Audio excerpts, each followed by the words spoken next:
Hey folks, Stan here, and welcome to another trip through time. I want to apologize. I didn't record yesterday. I've been working on this lore trail thing for oh god, I guess it's been a month now, maybe a little over a month. And ever since ever since I launched that Kickstarter that I talk about in all my shows, I have been getting inundated with these scam emails. Everybody wants to help my Kickstarter. Everybody wants to jump in and point me in the right direction and get more eyes on it and, make it this really great success. And of course, I want the great success. But man, I there was one that posed as an actress out of Texas. Now, I don't get these people, these scammers, right? So my app is obviously history based. Okay. When you think history, one of the first words that pop in my head is research. You know, you gotta read. You've got to hunt and search for these nuggets of history. Well, if I'm creating a history app, wouldn't I do research? And if I'm going to allow someone in on this history app idea, why would I not research that person? Are they not putting two and two together that I'm going to research these people? So I did my research and I got in touch with this actress out of Texas. And I sent her a Facebook message. I was like, hey, did you and I just talk all day via email about my history app on Kickstarter? She's like, no, sir, we did not. I said, I didn't think so. I noted quite a few red flags that was telling me these emails were being generated by AI. And she said, yeah, I've had a couple other people telling me about this, that they've been being contacted. So I forwarded the emails to her, and yeah, she's like, nope, we definitely did not have this conversation. So she promptly got on the phone with her lawyers and had them up their game on hunting down these people.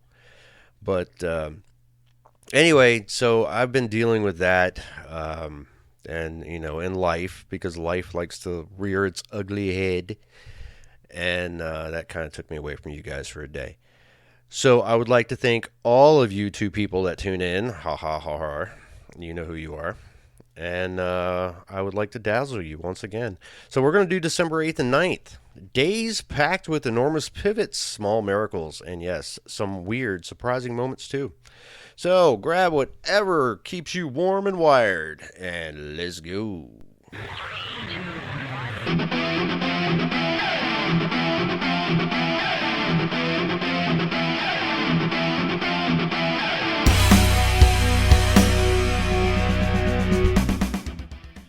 All right, on December 8th, 1941, the United States declared war on Japan, a direct response to the attack on Pearl Harbor the day before.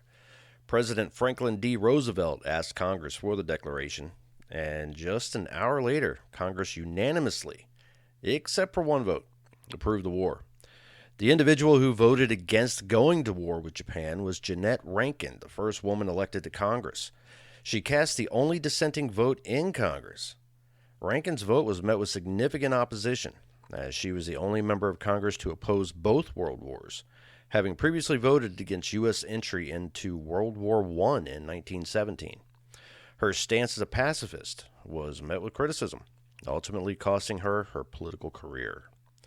The world changed overnight. What was a localized attack became a global conflict that reshaped geopolitics, societies, and entire generations. In 1914, Battle of the Falkland Islands ends, World War I naval moment. On December 8, 1914, in World War I's South Atlantic Theater, the British Royal Navy defeated the Imperial German East Asia Squadron near the Falkland Islands, also known as the Battle of Coronel. That's Coronel, Coronel. It was the first World War naval action between the British Royal Navy and the Germans. Despite the British's superior firepower, the German squadron was ultimately destroyed by the British battlecruisers HMS Invincible and Inflexible. Go figure. The battle is commemorated annually on December 8th in the Falkland Islands as a public holiday. Not as globally remembered as other battles, but a big strategic win at the time. The seas were as much a battleground as the trenches. And we got National Brownie Day. Okay, I like this one. And Sweetness in History. December 8th is also celebrated annually as National Brownie Day. Yes, go hug a brownie. No, not the kids. That would just be weird. But anyway, yeah. So, yes, the brownie. Chocolatey, fudgy squares. History has its lighter moments. I like to imagine someone in 1914 or 1941 in Britain's Navy or a U.S. shipyard thinking, you know what would make this mess better? A brownie. Because sometimes history is not just bombs and treaties, it's sugar and nostalgia too. All right, hey, quick pause for something I think you're going to dig. If you love uncovering stories under your feet or behind old bricks, check out Lore Trail. With Lore Trail, you can walk through towns, parks, forests, wherever you are, and unlock real history tied to that exact spot. Hidden battles, forgotten events, quiet lives that mattered. Support the Lore Trail Kickstarter. Be part of building a map of memory and meaning, because history, your history, is everywhere. And let's roll over to December 9th. Big moments, small miracles, and pop culture hits. 1979, smallpox officially eradicated. Yay! On December 9, 1979, the world's scientists formally, see, there's that word again, declared that smallpox was eradicated. The first, and so far only, human disease wiped off the planet through coordinated vaccination. Consider this, a virus that killed millions across centuries. Millions. Gone forever, thanks to human collaboration. Human collaboration.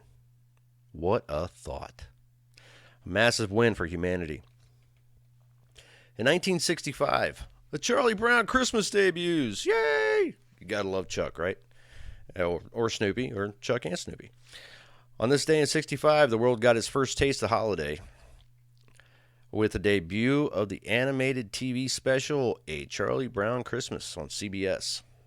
For communities around the world, that meant one thing: holiday nostalgia, cartoon charm, and maybe 30 minutes to forget the world's madness and just enjoy a simple story.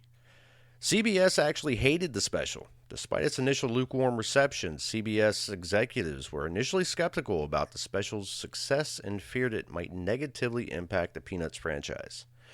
Well, I don't think it negatively affected anything or impacted anything. So I pulled up some weird facts. The real children's voices. The special was notable for using real children as voice actors, adding a unique charm to the characters. It had a jazz soundtrack. The use of instrumental jazz was a departure from the norm for children's cartoons at the time, and the soundtrack was later inducted into the Grammy Hall of Fame. Remember the biblical quote that Linus gave? It included a real long one, which was a controversial choice at the time, and almost led to the special only being aired once and never again. They were kind of stuck in the mud back then. Aluminum trees played a little part in this. The special's production led to a significant drop in the sales of aluminum Christmas trees. They were like they had the aluminum fluttery, leafy looking things on them, and underneath of them there was like a color wheel. Believe it or not, I actually remember that from like the late 70s. It showed these trees as a sign of Christmas becoming too focused on money, making them less popular. And if you're a baseball fan, here's one for you. Willie Mays actually played a role in that special. He played a real crucial role in getting the special made, despite Schultz's initial reluctance to get involved in animation. Because Schultz was originally, a comic strip writer. He was approached by Lee Mendelson, Willie Mays was, who was interested in making a documentary about him, leading to the idea of combining Mays with the Peanuts characters. This collaboration resulted in the special. Snoopy's voice. The voice of Snoopy was sped up nonsense. Yep, he wasn't actually saying anything. Just, it's kind of like, when we're sitting in class and we look up at the teacher and all we here's wah wah wah wah wah wah wah wah wah 2 wah wah wah or 6 7. I guess that's what they hear now. Okay. Yeah, it was absolute gibberish, but it was just sped up. So it was interesting gibberish, and it added a humorous touch to the character. Charlie Brown's head. Yes, the blockhead. The animation of Charlie Brown's head was a challenge for the animators, adding to the special's charm. I mean, I know, and I guess a lot of artists, when you're first starting out, even though Schultz was not just starting out, but it was the animation part, getting the face equal, eyes, not one on top of the head, one down by the chin, whatever. But these facts highlight the special's unique production and its impact on the holiday season. Charlie Brown's Christmas continues to be a beloved holiday tradition, celebrated for its heartwarming story and memorable characters. Sometimes history isn't about war or politics. Sometimes it's about a little heart, a little hope, and a few animated snowflakes falling, and a dog with a bird as a best friend. 1851, the first YMCA founded, kind of. According to this day list, December 9th marks the founding of the first local group that later became the global association known as YMCA.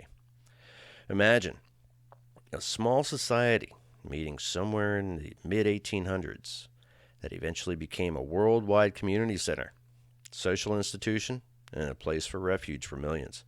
I mean, when we think small groups in 1800s, we're thinking spy circles and all that kind of stuff, I don't know, dig far enough in. Maybe YMCA was a spy circle, who knows. They just were really healthy ones. From modest beginnings come grand legacies. Sometimes history's biggest influences started as casual meetups, not world-changing speeches.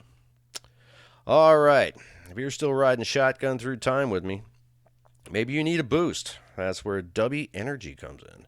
No crash, no jitters, just clean energy. Great for late night writing sessions, editing your favorite episode, or staying alert while history gets heavy. Grab a Dubby, stay sharp, stay curious, and go to dubby.gg and type in Dravin's Den. That's D as in David, RAV, V as in Victor, INSDEN. So Dravin's Den, no apostrophe, and the promo code, and you will get 10% off your order. December 8 and 9. Man, what a combo. On one hand, war, battles, declarations of survival or combat. On the other, smallpox eradicated, holiday specials, simple brownies, and organizations born out of community need. It's a reminder, history isn't only tragedy or triumph. It's messy, it's sweet, it's loud and quiet. It's war and peace. It's the grit and the grace. So next time you walk down a quiet street, scroll through old photos or sip a drink at 2 a.m. while editing. Remember, every day has stories. Some are recorded. Many are forgotten. But they matter. They truly matter. I'm Stan. Thanks for riding shotgun through history with me. Stay curious. Keep exploring. And I'll see you next time on The Den. Peace out.